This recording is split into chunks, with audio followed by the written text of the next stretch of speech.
자, 딥페이크 성범죄를 수사 중인 경찰이 텔레그램 법인에 대한 이 첫 조사에 착수를 했습니다. 네, 관련 내용 최진영 변호사, 장현주 변호사와 함께 자세히 짚어보도록 하겠습니다. 안녕하십니까? 안녕하십니까? 네, 안녕하세요. 자, 경찰이요 텔레그램에 대해서 적용한 혐의, 이 성범죄를 방조한 혐의입니다. 텔레그램 근데 여러분 다 아시다시피 네. 외국 메신저잖아요.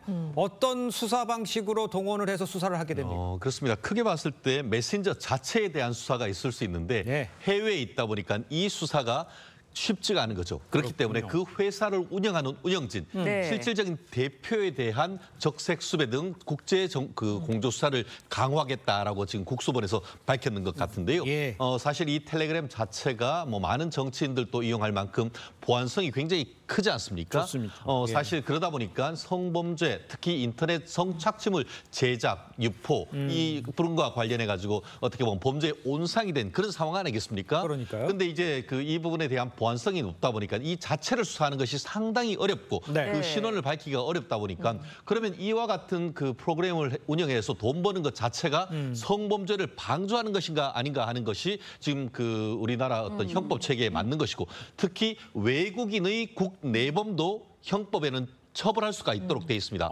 그렇기 때문에 예. 이 수사하는 것이 우리나라 형법에서 마땅히 경찰이 해야 될 의무라고 봅니다. 네. 다만 이것이 서버가 해외에 있다 보니까 실질적으로 어떤 그 수사하는 것이 만만치가 않은데 지금 최근에 이제 그 프랑스에서 네. 이 텔레그램 그 대표를 프랑스에 그 입국했을 때 체포했지 않습니까? 예. 그런 이후에 지금 뭐 74억을 보석금을 내고 석방했다고 하는데 그 프랑스처럼 우리나라가 프랑스 그리고 인터폴 등과 공조해서 이 그 텔레그램 운영진 자체에 네. 대한 어떤 성범죄 방지 혐의를 한번 수사해보겠다는 의지를 밝힌 것 같습니다. 네, 알겠습니다. 그렇지만 우리나라뿐만 아니라 외국에서도 여기를 수사하려고 하지만 번번이 실패를 했다는 소식이 들렸었거든요.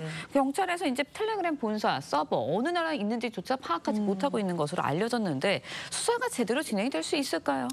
그렇죠. 일단 텔레그램에 대해서 일단 내사를 착수하겠다라는 부분은 좀 상징적인 의미는 있습니다. 그렇지만 과연 이게 실질적으로 의미가 있겠냐라는 지적들이 그래서 나오는 건데요. 예. 말씀 주신 것처럼 텔레그램의 본사와 서버가 해외에 있는 것으로 추정되는데 정확히 어느 나라에 있는지조차 지금 확인이 안 되고 있습니다. 따라서 관할 건도 없고 어느 나라에 있는지 확인이 안 된다라고 한다면 예. 실효적으로 과연 수사가 가능할 것이냐 이런 또 의문들이 나오기는 하는데요. 네네. 뭐 그렇다 하더라도 뭐 직접적인 압수수색이 당장 불가능하다고 할지라도 경찰로서는 단순히 뭐 텔레그램에게 협조 요청 이메일만 보내고 끝나는 것이 아니라 어떻게든 이 딥페이크와 관련된 범죄자들의 지금 신원을 확인하고 수사를 하기 위해서 다각도의 종합적인 수사 방식을 지금 펼치고 있다라고 보시면 되겠습니다. 알겠습니다. 네. 그러니까 상징적이긴 하지만 실효성이 걱정이다 뭐 이런 이야기를 해주신 것 같아요. 근데 그래서 일각에서는요, 이 딥페이크 범죄자를 잡기 위해서 위장 수사의 범위를 넓히고 허용해야 한다.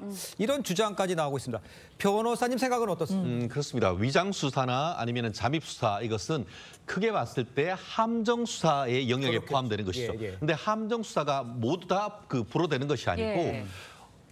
뇌물 내지는 뭐 그 마약 같은 걸 할 의사가 있는 사람한테 그런 예. 기회 제공을 하는 함정 수사는 법적으로 허용되는 거라고 지금 얘기를 하고 있는데요. 네네네. 실질적으로 지금 최근에 N번방 이런 사건이 있은 이후에 예. 청소년 성보호에 관한 법률상의 위장 수사를 법적으로 인정하는 제도가 도입돼 있습니다. 다만 아시다시피 성범죄, 특히 인터넷 성범죄는 청소년만을 대상으로 하는 것이 아니고 최근에 성인, 교사 그리고 이제는 심지어 여군에 대한 그 범죄까지 있다 보니까 예. 이것이 청소년을 넘어서 일반 성인에 대한 이런 그 잠입 수사까지 예. 해야 되는 것이 아닌가 하는 얘기가 나오고 있습니다. 근데 이 부분은 적법 절차 보장과 이 실체 진실 발견이랑 큰 형사소송의 대이념이 충돌하는 부분입니다. 네네. 실체 진실은 밝혀야 되는데 그 실체 진실은 적법 절차에 따라서 해야 되는 수사도 적법 절차에 따라야 되는데 네. 과연 이처럼 어떤 함정 수사 내지 잠입 수사를 하는 것이 허용되는가 이 부분입니다.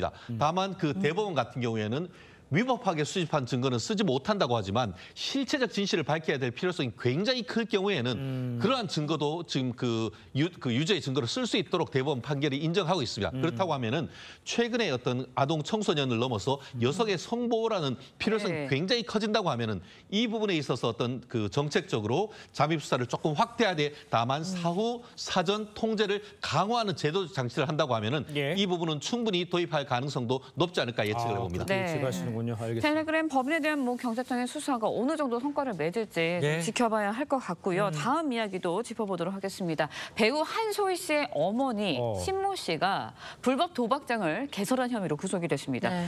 구속까지 됐다는 거, 죄질이 상당히 좋지 않다는 거 아닐까라는 생각이 드는데 어떤가요? 그렇게 볼 수 있을 것 같습니다. 말씀 주신 것처럼 유명 배우죠. 한소희 씨의 모친이 50대 여성 신모 씨가 불법 도박장 개설 혐의 등으로 지금 구속이 된 상황입니다. 그러니까 신 씨는 지난 2021년부터 지난달 말까지, 그러니까 상당히 긴 기간이라고 볼 수 있겠는데요. 그 기간 동안 이른바 바지 사장을 내세워서 울산 그리고 원주 등에서 12곳의 게임장을 운영한 혐의를 받고 있습니다. 그러니까 이용자들이, 그러니까 도박에 참여하는 사람들이 이곳에서 신 씨가 총판인 도박 사이트에 접속을 하고 게임 머니를 충전해서 도박을 한 것으로 밝혀졌기 때문에 사실 10곳이 넘는 도박장을 개설했다라고 한다면 혐의가 중대한 것으로 봐서 구속이 된 것이 아닌가 추정이 됩니다. 네. 일단 그 한소희 씨의 모친이 구설에 오른 건 이번이 처음이 아닙니다. 이 과거 한 씨가 이제 모친 논란에 대해서 직접 사과한 적도 있었죠? 그렇습니다. 지난 2000년이죠.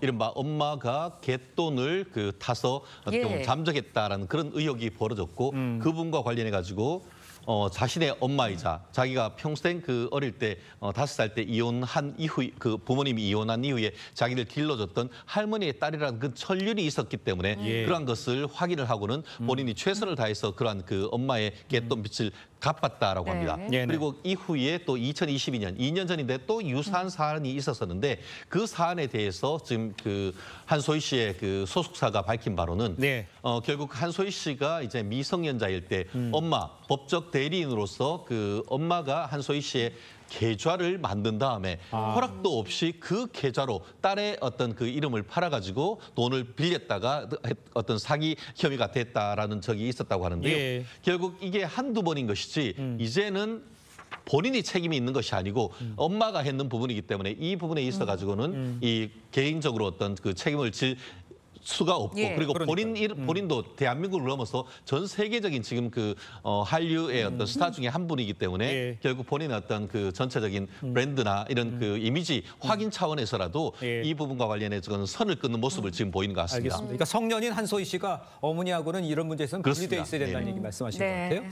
자, 다음 이야기도 짚어보겠습니다. 앞서 전해드린 대로 마약을 상습 투약한 혐의로 재판에 넘겨진 배우 유아인 씨에 대한 1심 선고가 오늘 나옵니다.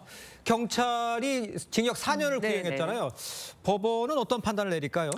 오늘 선고가 나오게 되는데요. 유아인 씨 아시다시피 지금 마약 상습 투약 혐의를 받고 있습니다. 맞아요. 지금 프로포폴 같은 경우는 181차례가 넘는다라고 하고요.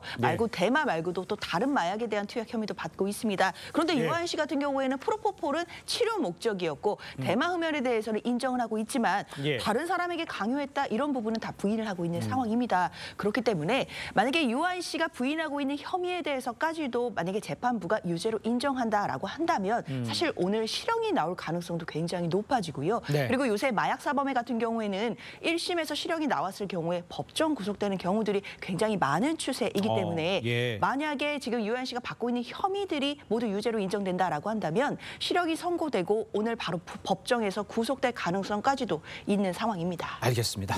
자, 오늘 말씀 여기까지 듣겠습니다. 고맙습니다. 감사합니다.